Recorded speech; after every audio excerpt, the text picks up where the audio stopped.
The T-abyss virus is one of the most dangerous pathogens ever created within the Resident Evil universe, especially on an ecological level. It is a virus born in the depths of the ocean, fused with Umbrella's genetic engineering and the extreme biology of abyssal organisms. The T-abyss virus originated from a combination of viral research inherited from the Umbrella Corporation and an unknown marine pathogen discovered in the depths of the Kermadec Trench, located off the coast of New Zealand. This marine strain, known as the abyss virus, was identified by researchers at Montpellier University, specifically by its division specialized in oceanic sciences. During deep-sea expeditions, scientists found fish displaying extraordinary adaptations, such as resistance to extreme pressures in species not naturally adapted to them, along with abnormal muscle and bone density, raising suspicions of unusual viral activity. Thus, the abyss virus was isolated and studied as a pathogen capable of remodeling the biology of organisms adapted to extreme environments. The next step was hybridization. The FBC, or Federal Bioterrorism Commission, led by Morgan Lansdale, and the TRICELL Corporation secretly collaborated with the French university to fuse the abyss virus with Umbrella's T-virus. The result was T-abyss, a mutated version capable of cross-species infection between marine and terrestrial life, with significantly enhanced viral effects.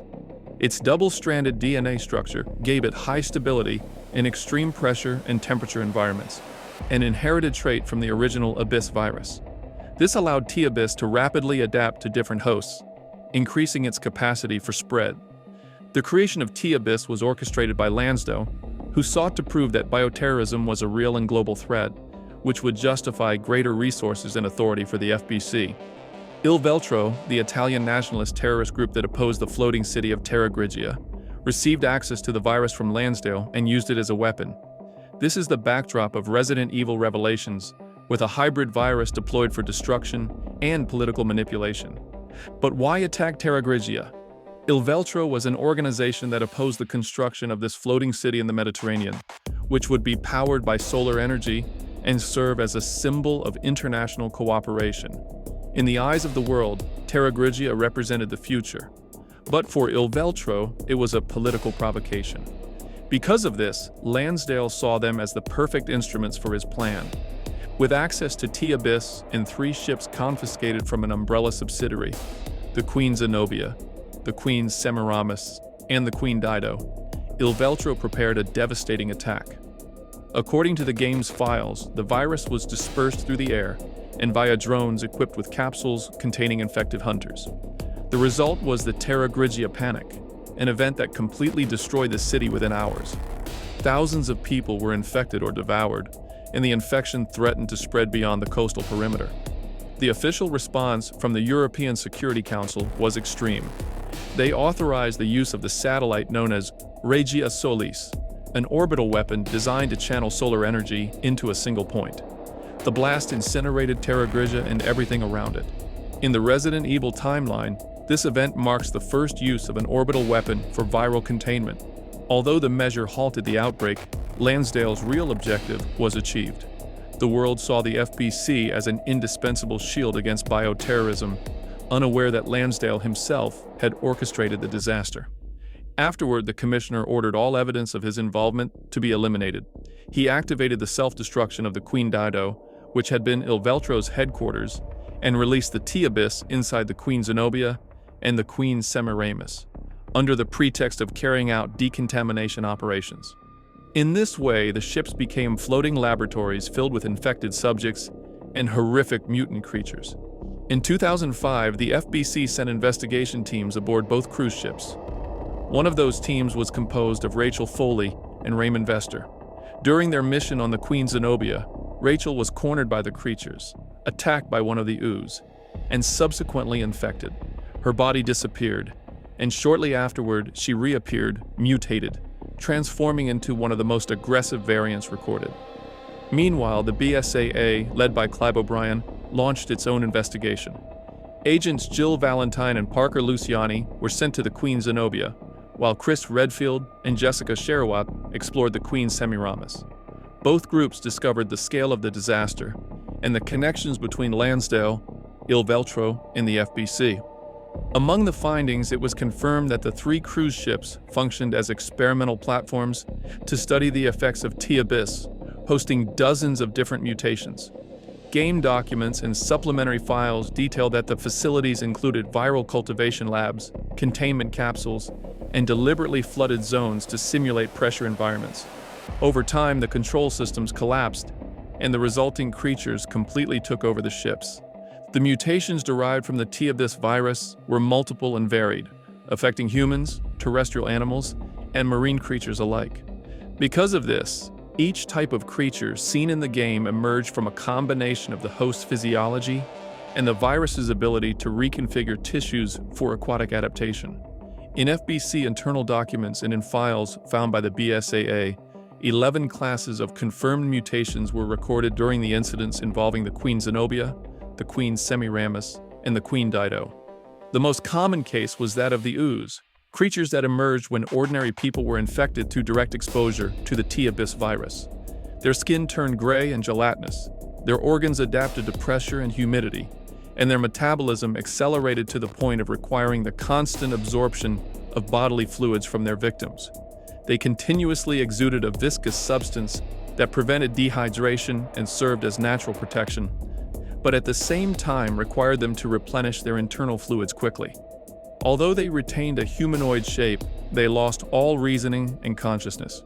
The oozes appeared as the first stable manifestation of the virus and made up the majority of the infected aboard the cruise ships.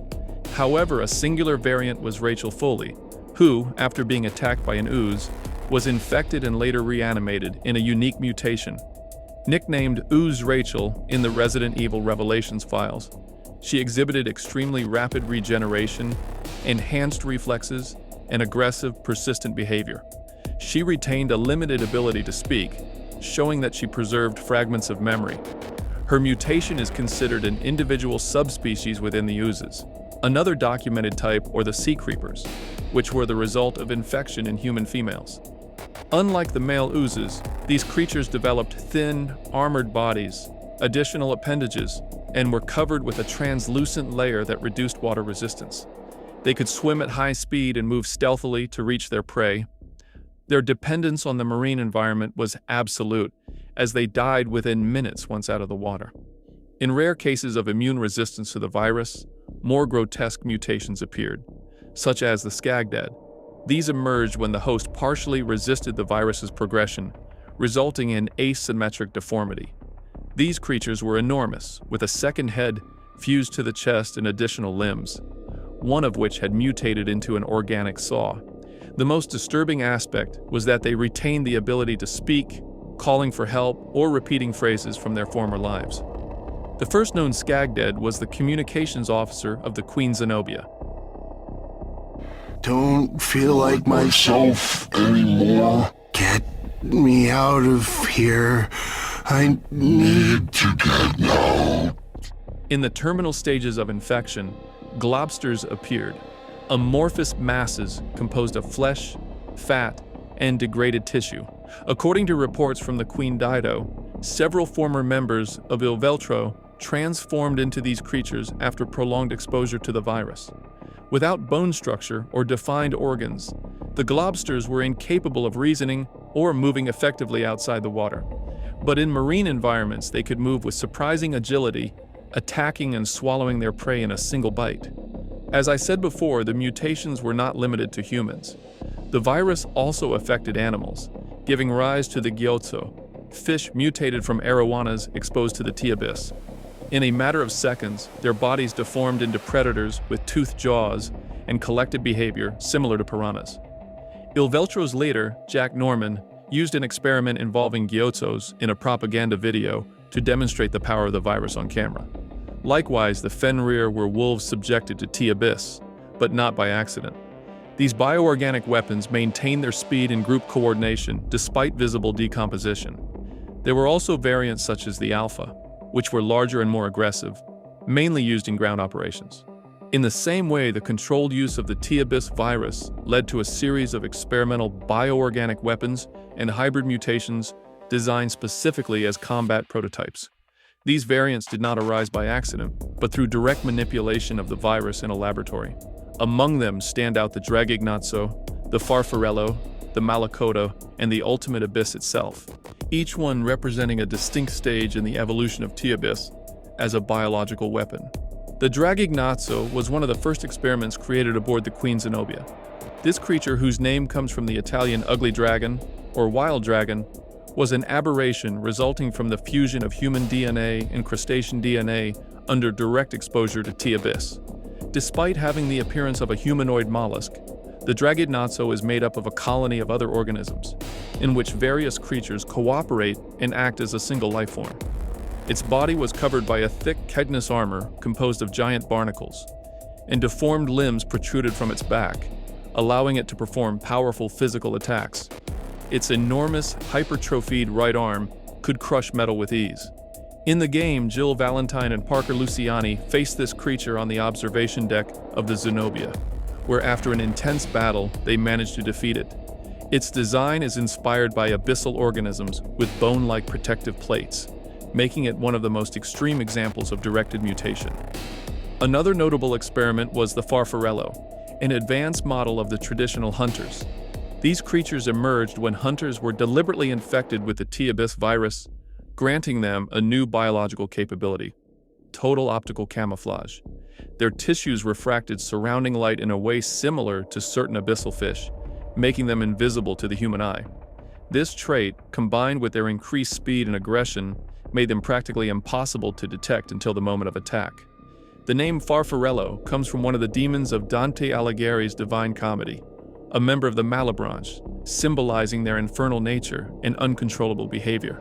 The Farfarello project was a direct attempt to create a controllable and stable terrestrial bioorganic weapon based on the T-abyss, although the results were chaotic. Reports found at Valkoinen-Moki Airport in Finland revealed that a group of Farfarello escaped accidentally during transport, attacking Il Veltro members themselves and causing an air accident. The BSAA investigated the incident, discovering that these creatures required sedatives every hour to prevent violent behavior, and that without them, their control was practically impossible. However, the most impressive mutation, and the one that best characterizes the T-abyss virus, was the Malacoda, a gigantic mass of mutated marine parasites. Its name means cursed tail in Italian, and comes from the demonic leader of Dante's Malebranche. In the Resident Evil universe, the Malacoda resulted from the infection of a species of marine ectocommensal parasites belonging to the Capselidae subfamily, infected by T-abyss inside their host. The combination of both entities generated a phenomenon of viral coevolution that allowed them to reach colossal sizes. Each Malacoda larva began with a size of barely 1 centimeter, but upon infecting its host, in this case a gigantic cetacean, it began secreting a viral fluid that accelerated the host metabolism, causing enormous growth. In its adult form, the Malacoda could extend several meters in length, with a worm-like body covered in protrusions, a head without eyes, and a circular mouth filled with fine teeth. During the final battle in Resident Evil Revelations, Chris Redfield and Jill Valentine confronted the gigantic Malacoda. Its attacks sank the Queen Zenobia and destroyed one of the rescue helicopters. Only through the use of rocket launchers and high-caliber weapons were they able to finish off the creature, confirming that the T-abyss virus could also create biological weapons of monstrous proportions. And finally, the ultimate abyss represents the biological culmination of the virus and the final outcome of Morgan Lansdale's conspiracy. Its host was Jack Norman, a former university professor and leader of Il Veltro, who, after the sinking of the Queen Dido, survived for months trapped with a handful of followers. With no possibility of escape, he ordered his group to inject themselves with T-abyss to resist death, although all eventually succumbed to mutation. Only Norman managed to remain lucid long enough to understand Lansdale's betrayal.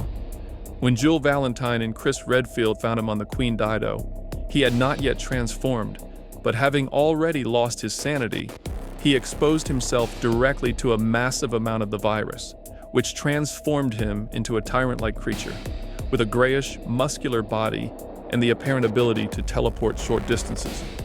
Norman retained fragments of his memory and awareness, enough to remember Lansdale's betrayal and seek revenge. The fight against him, now transformed into the ultimate abyss, marked the climax of the 2005 incident. He was capable of withstanding massive damage and manipulating his enemy's perception. The creature could project optical illusions that distorted the mind, confusing its opponents and making them see false duplicates. Only those able to distinguish reality from his visions could damage him. His weak point was located in the opening on his back, which glowed with a purple light whenever he prepared to attack.